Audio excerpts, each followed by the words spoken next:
Halo Agrivision, kita ketemu lagi di MMA Talks di segmen Expert Corners. Kali ini kita akan membahas salah satu isu terkait satu komoditas ya, yang membuat kita semua gelisah ya akhir-akhir ini. Terutama kaum ibu-ibu ya, bahkan juga bapak-bapaknya kalau ditagih ibunya. Bisa menerka apa itu komoditas yang lagi hype sekarang ya? Bikin kita gelisah. Tadi pas ketemu makan apa ya, kita belum makan kalau belum makan nasi ya. Nasi itu dari beras, dan sekarang beras mulai melambung tinggi harganya, membuat kita semua ketar-ketir. Jangan-jangan momen-momen di era-era pemerintahan sebelumnya itu terjadi kembali ya. Kali ini kita tidak sendiri, kita mendatangkan suhunya ya, untuk mengelaborasi kenapa ini beras bisa sedemikian melambung tinggi harganya, semakin membuat masyarakat gelisah ya. Kita sudah kedatangan Profesor Masyuri, salah satu dosen MMA UGM ya, berikut guru besar di ekonomi pertanian dan agribisnis ya. Sudah 22 tahun beliau menjadi profesor di bidang ini. Kemudian beliau merupakan penasihat AI yang sekarang sedang ya, Asosiasi Agribisnis Indonesia. Beliau pernah menjadi ketua sekaligus penasihat Perhepi, Perhimpunan Ekonomi Pertanian Indonesia. Kemudian beliau pernah memperoleh penghargaan yang bukan kaleng-kaleng ya, Adikarya Pangan Nusantara 2014. Nah, tentunya reputasi beliau di bidang pangan sudah diakui ya. Oleh karena itu, tidak lama-lama lagi kita akan membahasnya bersama Profesor Masyuri. Selamat datang, Prof. Ya, selamat siang. Sehat Sehat, alhamdulillah. Assalamualaikum warahmatullahi wabarakatuh. Waalaikumsalam warahmatullahi wabarakatuh. Sudah makan nasi, Pak? Oh, sudah. Tadi pagi ya, sahur. Kebetulan saat ini kita pas puasa, tentunya belum sahur kalau belum makan nasi. Ya. Oke, Prof. Terkait fenomena kali ini, sebenarnya sudah kita rasakan beberapa bulan, apalagi sebelum pemilu ya. Betul. Harga beras ini sudah mulai menyentuh lebih dari 15.000 bahkan ya. Ya. Tentunya ini membuat gejolak bagi masyarakat kita gitu. Menurut Profesor, pandangan awal Profesor, hal ini semestinya terjadi atau tidak? Harusnya tidak. Harusnya tidak. Harusnya terjadi, tetapi harusnya bisa diatasi. Oh, gitu. Kenapa demikian? Ya, memang banyak penyebabnya. Banyak penyebabnya sehingga harga beras itu naik. Dan naiknya luar biasa. Luar biasa. Nah, tetapi harusnya juga tidak separah ini karena pemerintah sudah punya amunisi, yaitu impor yang luar biasa besar. Harusnya sudah meredam itu, tapi nyatanya belum. Nah, ini yang perlu kita bahas. Oh, baik. Sudah impor, kemudian masih belum bisa reda kenaikannya, Bro. Salah satu faktor yang menjadi concern dari Prof. Masyuri apa saat ini? Ya, ini kan kenapa harga mahal ini kan dipicu oleh keterbatasan supply produksi dalam negeri. Nah, kenapa produksi dalam negeri menurun? Ya, karena ada kekeringan yang terkenal dengan pengaruh El Nino. El Nino itu ada kekeringan. Pengaruh dari kekeringan itu adalah menyebabkan luas sawah baku itu menurun, dan yang masih ada pun produktivitasnya menurun.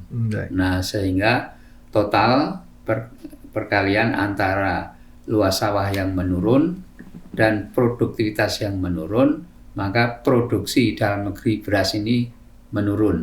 Nah, ini dari si supply side.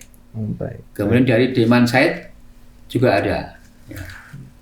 Dari demand side itu sekarang ini menjelang Lebaran. Baik. Jadi itu dari tahun ke tahun menjelang Lebaran itu harga cenderung naik.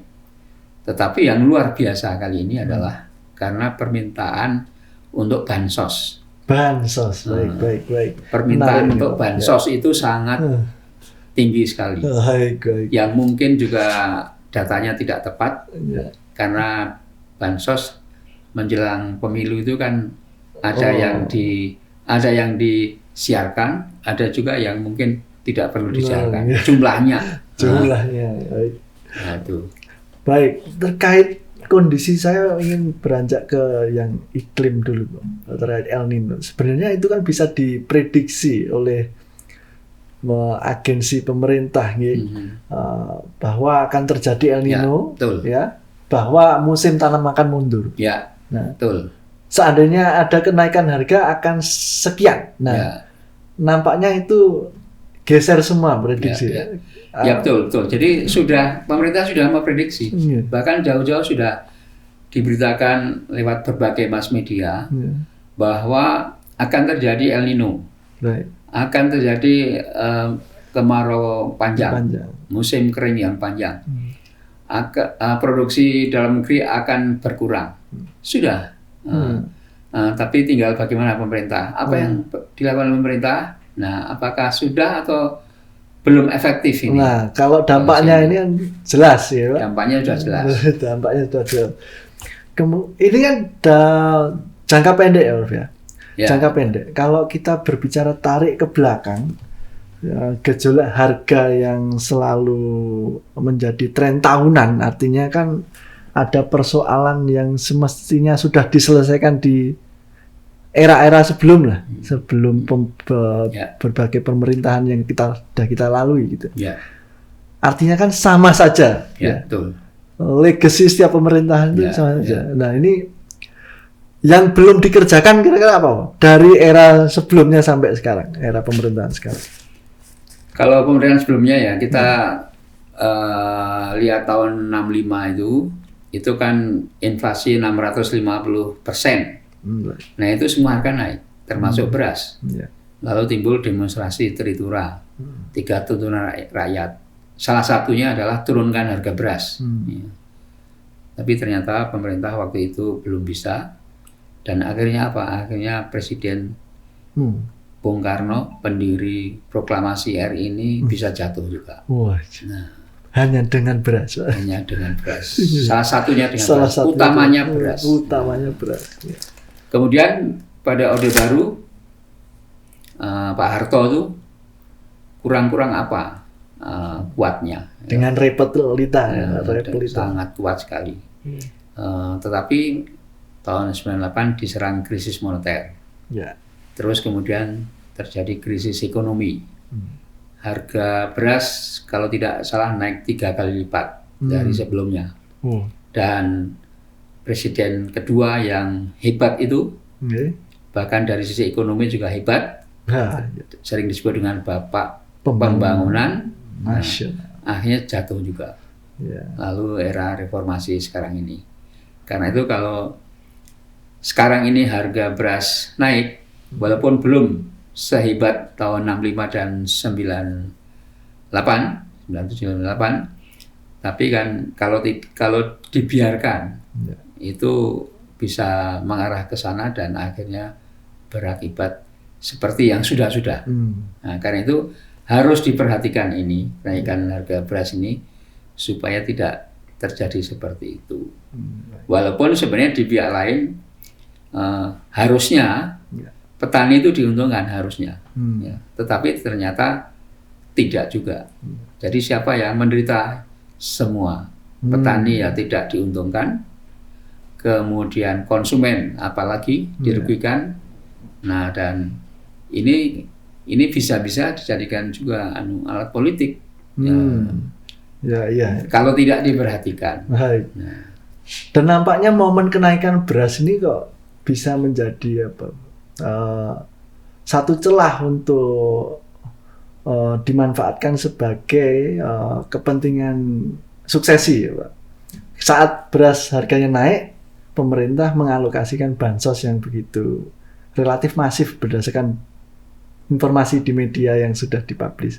Bahkan kemarin Kemensos lewat rapat dengan DPR menyatakan bahwa bansos memang alokasinya cukup besar. Ya, bagaimana betul. Prof menyikapi ini bahwa ini bisa dimanfaatkan? Ya memang politik itu kan segala macam keadaan bisa dimanfaatkan. Namanya politik ya, apa saja yang bisa ya digunakan gitu ya. Nah karena itu saya punya saran ya, sebaiknya pemilu itu jangan dilaksanakan bulan Februari. Ini kan bulan paceklik ya. Ya, bulan beras secara tahunan itu memang beras itu kurang antara supply dan demand itu banyak supply-nya berkurang kalau bulan Februari ini. Karena itu begitu dipakai untuk bansos, dipakai untuk sumbangan-sumbangan itu, serangan fajar dan sebagainya itu, kan ini bisa dimakan oleh semua parpol juga, tidak hanya parpol tertentu. Nah ini kan berarti demandnya tinggi, maka harga naik pas paceklik dan menghadapi Lebaran. Nah ini bahaya. Nah karena itu salah satu saran saya, pemilunya jangan bulan Februari. Karena musim panen belum datang tuh. Kemudian terkait langkah regulasi, Pak. Harga ya. Harga sekarang nampaknya dari HET tahun lalu kemudian direlaksasi sampai sekarang menandakan bahwa pemerintah tidak punya kontrol yang terlalu dominan pada komunitas beras. Ya betul. Ya. Jadi memang ini kan harusnya kalau harga naik itu untuk kepentingan semuanya itu tadi saya sebutkan konsumen dan lain-lainnya itu. Nah itu kan harusnya ada operasi pasar yang efektif. Nah harusnya bisa juga karena apa? Karena impornya kita juga luar biasa besar. Tahun yang lalu sudah impor 3 jutaan ton. Sekarang juga dipersiapkan impor yang banyak. Ini kan meskipun beberapa memang belum datang ya. Nah ini kan harus ada kesiagapan.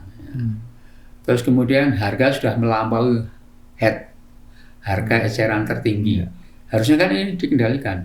Nah peran Satgasnya bagaimana? Nah ini kan menunjukkan bahwa Satgasnya kita juga kurang efektif. Sehingga ke depan, nah ini perlu dibenahi ini. Operasi pasar, Satgas dan sebagainya. Kemudian dari sisi supply lagi, Kementerian Pertanian sudah tahu kok nanti waktu setahun yang lalu itu nanti akan ada El Nino, ada kekeringan dan sebagainya, sudah tahu. Cuman bagaimana antisipasinya, bagaimana programnya. Nah ini yang perlu juga dibuat gitu ya. Ini pelajaran yang sangat berharga. Caranya gimana? Ada kebijakan yang dulu pernah ada tapi sekarang dihapus. Apa itu? Yaitu misalnya lumbung.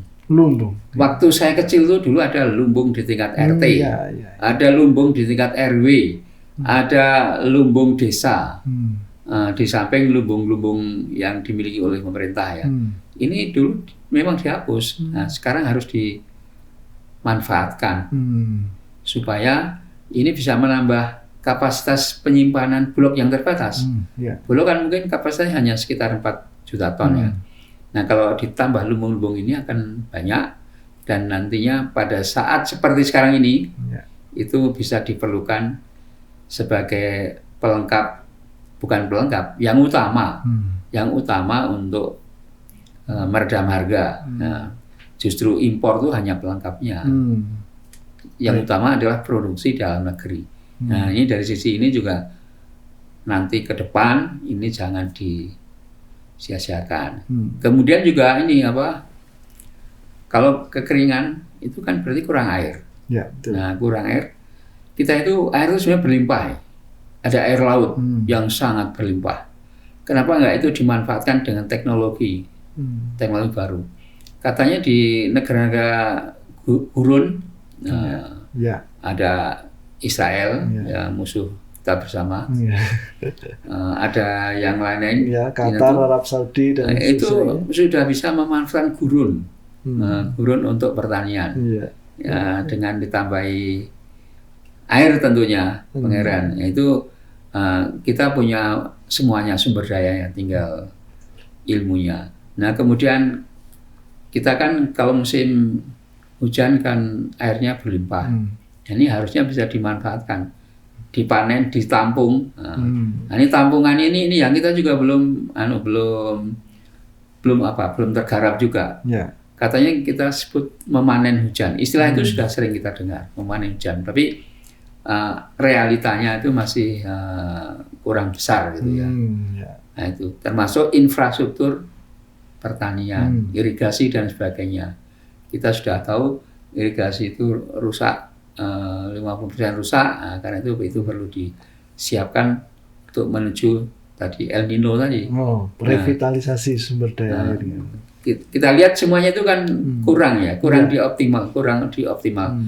Bahasa halus saya kurang optimal. Tapi kalau bahasa yang lebih ya belum dikerjakan.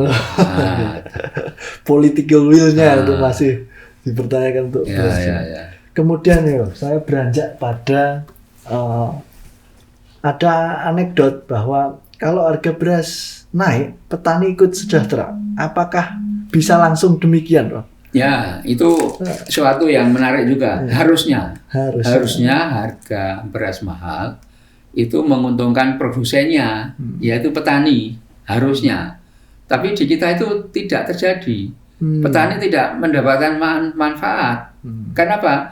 Karena berasnya sudah habis. Petani nggak punya beras. Yang punya hanya pedagang. Ya. Yang punya itu.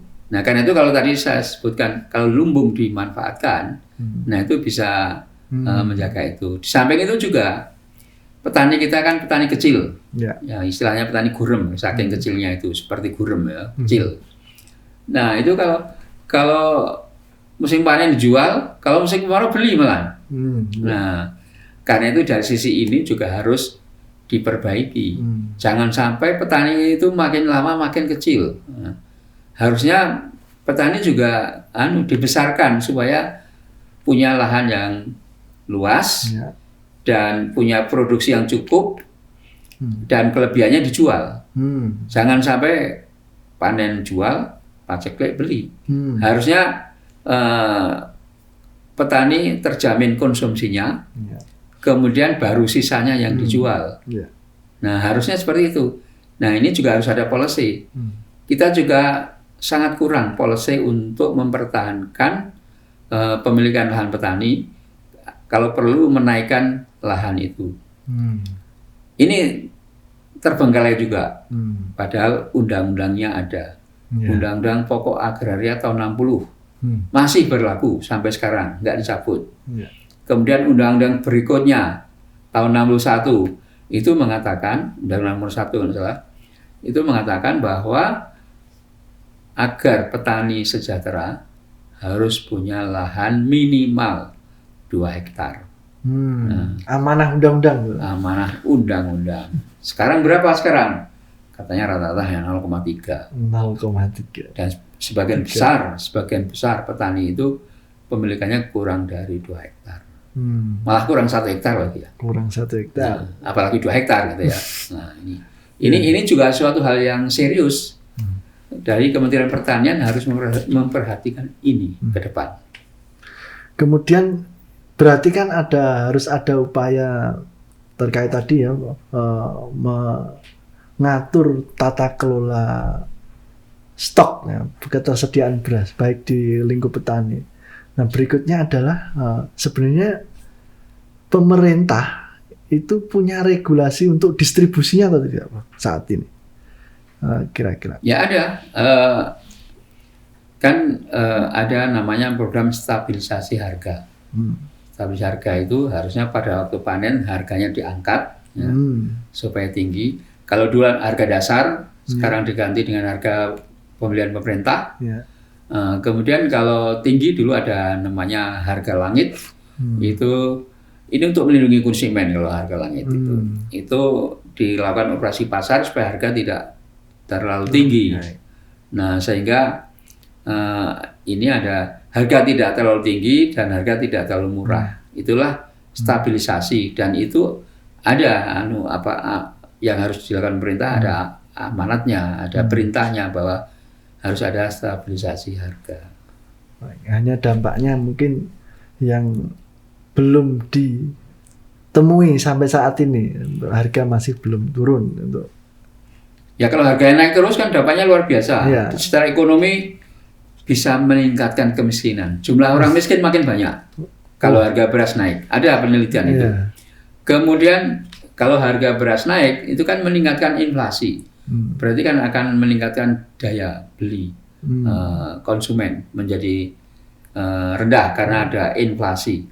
Lebih-lebih sekarang ini kan menghadapi Ramadan. Sekarang sudah Ramadan, bulan suci, dan nanti ada Idul Fitri, Lebaran.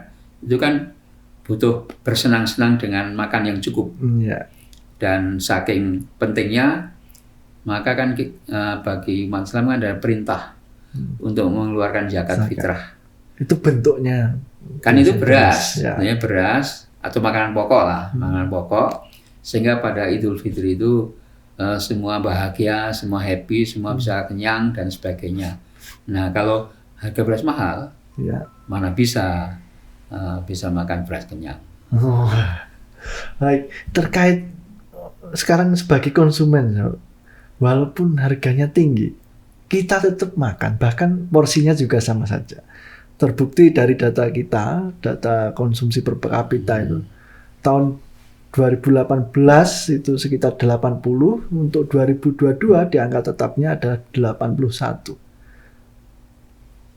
Artinya bagaimana Pak? Ini konsumen walaupun harga tinggi, mereka tidak punya alternatif lain sekarang. Ya itu karena beras itu termasuk makanan pokok utama ya, makanan pokok utama. Jadi kalau nggak makan nasi, beras itu nama belum makan gitu ya. Nah itu juga masalah ya. Masalah kita tergantung dengan beras. Harusnya apa? Harusnya makanan pokok kita itu banyak, jangan hanya beras. Tapi yang lain-lain, karena ada pangan lokal. Termasuk ada jagung, ada ubi kayu, ada umbi-umbian, dan sebagainya. Ada sagu ya. Ada sagu, harusnya itu dimanfaatkan. Yang sudah dimanfaatkan itu malah gandum ya. Gandum. Kalau gandum semua sudah mudah untuk pindah makan dari beras ke gandum. Tapi gandum kan 100% impor. Kalau kita pindah ke gandum, namanya lari dari harimau, masuk kemakan buaya. Sama saja gitu. Nah, karena itu yang kita perhatikan harusnya pangan lokal. Nah, ini pangan lokal tuh dari dulu ada anjuran diversifikasi, ada program diversifikasi, tapi nyatanya juga kita masih tergantung dari beras. Karena itu ini juga menjadi penting bagaimana kita harus mendiversifikasi pangan kita kepada pangan lokal. Kalau sekarang nggak berhasil, tirulah gandum. Ya, gandum itu sudah sukses. Ini banyak mahasiswa, tidak hanya mahasiswa, traveler itu tergantung pada Supermie, Indomie, dan mie yang lain. Karena itu ini sudah sukses, bisa pindah, tapi kan ini impor. Nah karena itu program itu harusnya ini membuat pangan lokal itu seperti mie itu. Sebenarnya sudah ada contoh di Jogja itu. Apa itu? Mie letek. Mie letek. Mie letek itu memang bunyinya jelek ya. Mungkin istilahnya perlu dirubah itu, jangan mie letek, tapi mie apa gitu ya. Nah itu kan bahan pokoknya ketela pohon, bahan pokoknya, dan penggemarnya sudah banyak, penggemar mie letek itu. Nah dibuat bakmi sudah ada. Nah itulah bisa dipakai sebagai contoh untuk program diversifikasi pangan lokal. Baik, menarik sekali Prof. Terkait dari sisi konsumen sudah kita bahas, dari sisi pemerintah, dari petani, sekarang dari distributor. Ada yang terlibat di rantai pasok beras ini, perannya bagaimana Prof melihat dalam sebenarnya untuk menjaga stabilitas harga ini? Oke. Jadi kita kan sekarang kekurangan beras. Nah, karena itu perlu ada tambahan. Nah, tambahannya itu kan kita impor. Kita sudah impor tahun yang lalu 3 juta ton. Sekarang mau 3,6 juta ton. Ya, tapi saya dengar memang itu belum semua sampai ke sini. Padahal ya importir kita dekat ya, negara importirnya Thailand, kemudian Vietnam, kemudian Myanmar, mungkin juga Kamboja. Nah ini dekat ya. Nah itu dari segi impornya. Kemudian kan untuk menurunkan beras itu ada namanya operasi pasar, istilah kerennya SPHP. Gitu ya. SPHP. Nah, itu operasi pasar. Harusnya itu juga bisa kemudian dijual di pasar-pasar yang dibutuhkan, pasar-pasar yang jumlahnya konsumennya banyak, nah, sehingga nanti harganya bisa turun gitu ya. Nah ini kan distribusi kan dari perusahaan, dalam hal ini Perum Bulog, ada yang langsung diberikan kepada konsumen, ada yang lewat pedagang. Nah itu masih ya terbukti belum efektif gitu ya, karena itu juga harus perlu diefektifkan. Nah karena operasi pasar kan sebenarnya tiap tahun ada. Nah, tinggal besar kecilnya saja yang perlu diperhatikan. Untuk saat ini memang besar ya. Untuk saat ini besar, sehingga armadanya perlu diperbanyak sehingga bisa lebih efektif. Baik. Terkait harga, Prof, Dirut Bulog menyatakan beberapa waktu lalu di media bahwa harga beras itu tidak akan turun seperti semula. Artinya ini sebagai keseimbangan baru yang terbentuk, artinya lebih tinggi. Nah, untuk menyikapi di jangka setahun 2 tahun ke depan, itu apa yang perlu diantisipasi pemerintah? Karena tadi Prof menyatakan bahwa ini bisa menyebabkan semakin dalamnya kantong kemiskinan kita. Ya oke, dari satu sisi memang harga beras jangan terlalu murah, karena itu semua kan yang memproduksi petani. Supaya pendapatan petani itu tinggi ya harganya jangan murah, harganya ya layak gitu. Dan sekarang itu memang ya mungkin seperangkat kebijakan juga sudah diarahkan ke sana. Dengan adanya relaksasi HET itu, tinggi itu kan menunjukkan bahwa memang harga sekarang dibiarkan agak tinggi, tapi jangan tinggi-tinggi ya. Sehingga harga di tingkat petani, sekarang kan petani lagi panen nih, mau panen nih, bulan Maret April nih. Nah supaya petani dapat harga yang baik, nah sehingga ini harganya tinggi. Tapi harusnya ini namanya penyerapan petani itu harus betul-betul digalakkan juga oleh Bulog. Nah sehingga pada momen sekarang ini mudah-mudahan semua terserap. Kan Bulog punya gudang yang sekitar 4 juta ton. Selama ini kemarin-kemarin itu enggak terpenuhi ya. Karena penyerapan selalu gagal karena harganya tinggi, pemerintah enggak mau beli. Aturan HPP-nya tidak dinaikkan. Nah karena itu ke depan ini momen yang baik ya, HPP dinaikkan sehingga semua gabah petani terserap oleh Bulog. Dan ini tadi ada tambahan, misalnya lumbung-lumbung itu buat diefektifkan. Baik itu kan semuanya lumbung itu milik petani, dan mungkin juga akan bermanfaat bagi konsumen, sehingga aktifkan lumbung-lumbung itu di berbagai level sehingga kemampuan pemerintah menyimpan gabah dan beras itu lebih besar, tidak hanya sekedar kapasitas gudangnya Bulog, tapi juga kapasitas gudang masyarakat. Nah, tentu terkontrol, harus didata, diidentifikasi, sehingga kita bisa mengetahui seberapa jumlah simpanan beras di masyarakat itu. Ya, dulu petani juga punya alternatif loh. Saat Orde Baru nampaknya mereka menjual itu tidak hanya ke pedagang tapi ke lembaga usaha mereka, yaitu koperasi unit desa. Ini apakah masih relevan kira-kira untuk kita galakkan kembali selain lumbung tadi yang pernah menjadi alternatif? Oh ya, ya masih. Dalam artian begini, tadi yang menjual itu kan tidak harus pedagang dan tidak harus Bulog ya. Bulog kan juga sebenarnya secara nasional kan tidak sebanyak yang dibutuhkan konsumen ya. Jadi harus ada bagi-bagi lah. Ada Bulog, ada pedagang, ada juga yang petani ya. Petani itu lewat koperasi, semacam koperasi unit desa.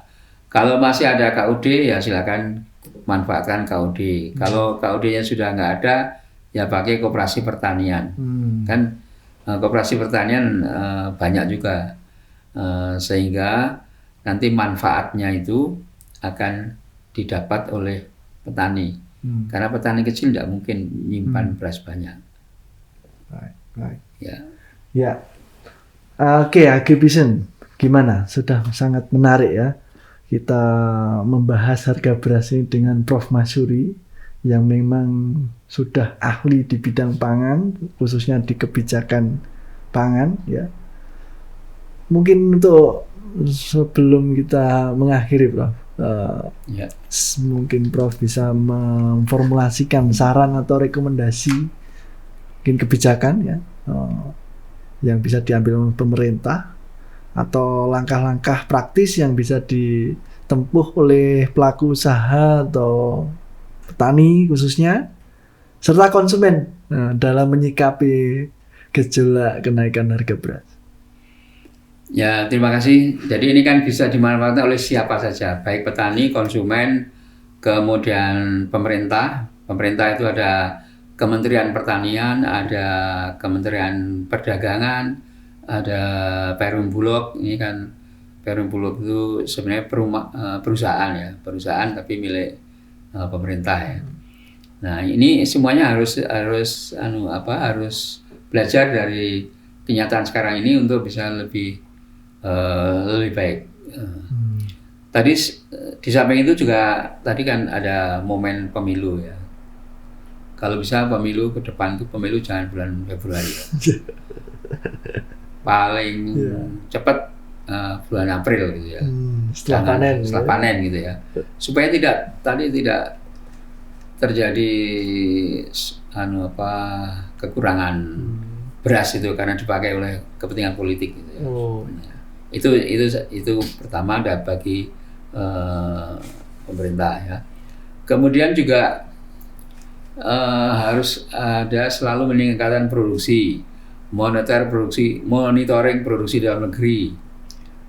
Kalau perlu dengan upaya ekstra, misalnya ada hujan buatan gitu ya. Kan kita juga punya teknologi hujan buatan. Kalau ada kekeringan yang langka semacam ini, lalu ada hujan buatan.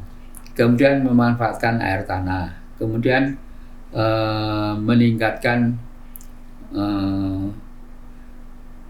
teknologi untuk membuat air laut menjadi air tawar. Itu juga teknologi yang ada. Kemudian meningkatkan persediaan dengan berbagai tadi penyerapan gabah panen dan lumbung-lumbung tadi. Kemudian penyerapan pengadaan gabah dimaksimalkan sesuai dengan kapasitas Bulog. Kan sekitar 4 juta ton gitu ya. Nah, itu dimanfaatkan semua dan penyerapan harus bisa dimanfaatkan semaksimal mungkin. Kalau perlu ditambah dengan menyewa gudang swasta gitu, misalnya gitu. Kemudian kedatangan impor harus tepat waktu pada saat dibutuhkan. Beras impor sudah bisa dipakai untuk operasi pasar. Kemudian juga tadi pelengkapnya tadi kan mengembangkan lumbung-lumbung masyarakat, RT, RW, dusun, desa, dan sebagainya, dan koperasi. Kemudian operasi pasar lebih diefektifkan dengan satgas pangan yang lebih diingatkan. Nah, ini kan adanya harga di atas HET itu kan ini tugasnya Satgas untuk mengatur itu. Kalau perlu menangkap pedagang yang menjual di atas HET.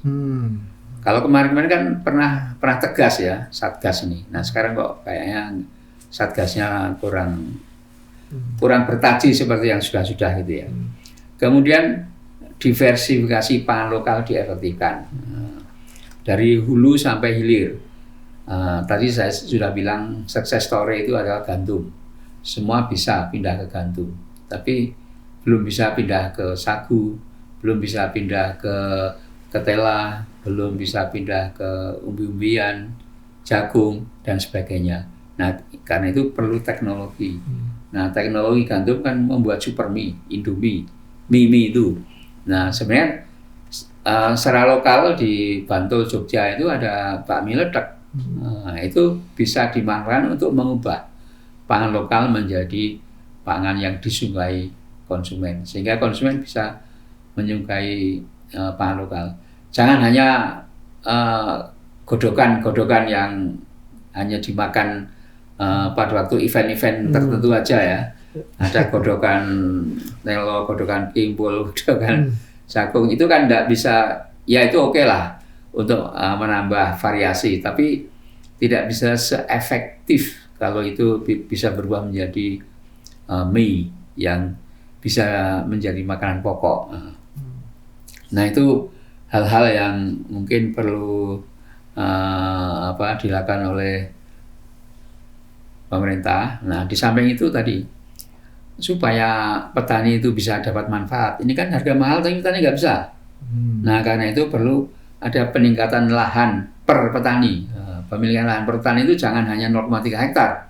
Rata-rata kita kan segitu, harus ditingkatkan.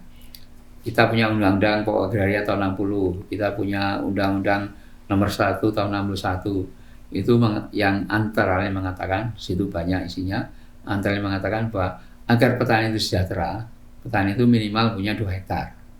Itu undang itu masih berlaku, belum dicabut. Karena itu harus dilaksanakan. Mudah-mudahan pemerintah baru nanti bisa melaksanakan itu. Kemudian banyak kritik food estate. Nah, kalau bisa food estate itu dimanfaatkan juga untuk petani. Jangan petani ditinggalkan.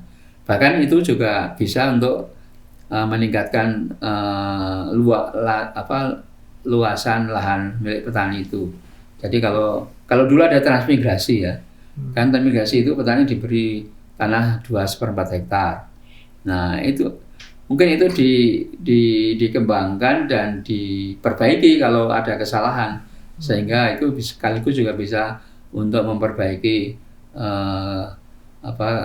kemakmuran petani juga. Petani kalau pemerintah bilang mensejahterakan petani tapi luas lahannya hanya kurang dari 0,3 hektar kan tidak mungkin.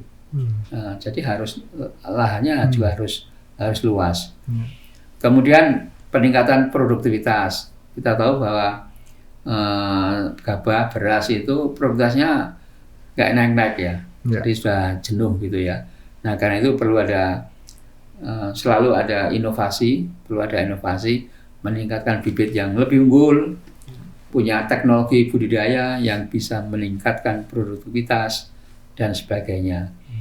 Kemudian mungkin teknologi yang sering kita dengar tapi belum dimanfaatkan penuh, misalnya memanen air hujan dan menyimpannya. Nah, ini embung sudah dibangun tapi sering salurannya belum diperbaiki maksimal. Kemudian teknologi hujan buatan, ini tahun ini kok saya nggak dengar ada hujan buatan. Padahal dulu pernah ada informasi ada hujan buatan misalnya. Kemudian yang mungkin perlu usaha yang penuh effort adalah membuat teknologi memindahkan air laut menjadi air tawar. Kita kan banyak air laut, kita kan negeri kepulauan, luar biasa jumlah air lautnya itu. Tapi kok nggak bisa dirubah menjadi air tawar? Padahal negara lain bisa. Negara Timur Tengah nggak bisa mengubah air laut menjadi air tawar yang bisa dimanfaatkan untuk irigasi pertanian. Nah, kemudian terakhir infrastruktur pertanian. Jadi kita selalu dengar irigasi yang rusak 50%, tapi ya dari tahun ke tahun nggak ada perbaikannya itu. Nah itu kira-kira yang perlu diperhatikan. Jadi bagi petani juga, karena petani kecil-kecil harus berkooperasi, berkooperasi baik KOD maupun kooperasi yang lain. Kemudian bagi konsumen juga perlu mengantisipasi bulan Februari, itu adalah bulan paceklik bagi petani, tidak panen sehingga harga mahal, sehingga harus bisa mengantisipasi itu. Tapi yang lebih dari itu ya pemerintah. Terima kasih. Ya, terima kasih. Oh, ini formulasi saran yang sudah lengkap, kalau bahasa Jawanya jangkep ya. Dari pemerintah, kemudian distributor, pada konsumen juga, dari hulu sampai hilir sudah disenggol ya. Tentunya ini menjadi harapan kita semua, apa yang disarankan, direkomendasikan oleh Prof. Masyuri itu bisa terwujud dalam jangka pendek maupun jangka panjang ya. Dan juga mungkin setelah formulasi saran rekomendasi Pak Prof. Masyuri, closing statement mungkin 1-2 kalimat tentang beras ini. Oke, ini kita ambil positifnya ya dari problema perberasan ini, yaitu bahwa dengan adanya harga mahal di saat yang sebenarnya tidak harus mahal, nah ini menjadi suatu pelajaran yang berharga bagi pemerintah, ya, bagi pemerintah. Jadi Kementerian Pertanian harus menyiapkan penyiapan produksi beras meningkat di saat akan sulit. Dia akan sulit ini, paling tidak mempertahankan. Tadi sudah saya sebutkan usaha-usaha apa yang harus dilakukan pemerintah untuk meningkatkan produksi itu. Ada mulai dari teknologi, dari bibit sampai budidaya, ada irigasi, teknik irigasi, dan kemudian juga pemilikan lahan petani yang perlu diperluas, perpetaninya, sehingga petani itu sejahtera dan masyarakat sejahtera. Bagi perusahaan Bulog dan mungkin juga Dinas Kementerian Perdagangan, mungkin ini juga suatu pelajaran yang berharga, bagaimana operasi pasar itu bisa mengatasi bersama-sama Satgas, bisa menstabilkan harga, baik harga dasar lewat HPP itu maupun harga atas langit lewat HET itu. Dan kalau memang harga beras supaya memberi insentif pada petani agak naik sedikit, ya tadi itu petani perlu diberi insentif agar bisa memberikan produksi atau kenaikan produksi yang lebih baik. Terima kasih. Baik, terima kasih. Demikian Agrivisions. Tentunya tidak lupa sebagai konsumen ya, ini untuk Agrivision yang sebagai pemakan nasi, ini sudah mulai saatnya kita mengenal sumber karbohidrat alternatif, khususnya pangan lokal kita. Kita punya banyak, singkong, ubi jalar, ubi ungu, talas dan sebagainya. Sagu kalau yang masih menemui mungkin di pasar bisa dicoba ya. Dan tentunya terima kasih sudah mengikuti podcast kita hari ini.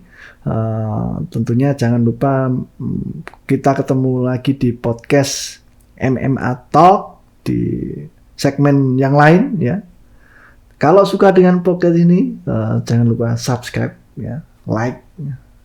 Kemudian di-share. Khususnya yang sedang gelisah dengan beras ya.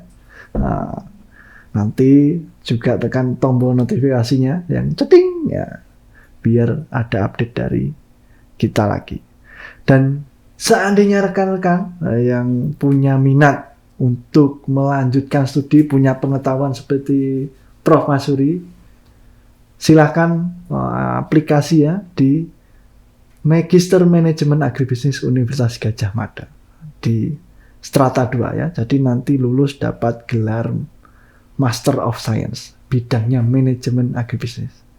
Biar seperti suhu kita hari ini, Prof. Masyur. Ya. Oke, saya Gilang, terima kasih dan sampai jumpa.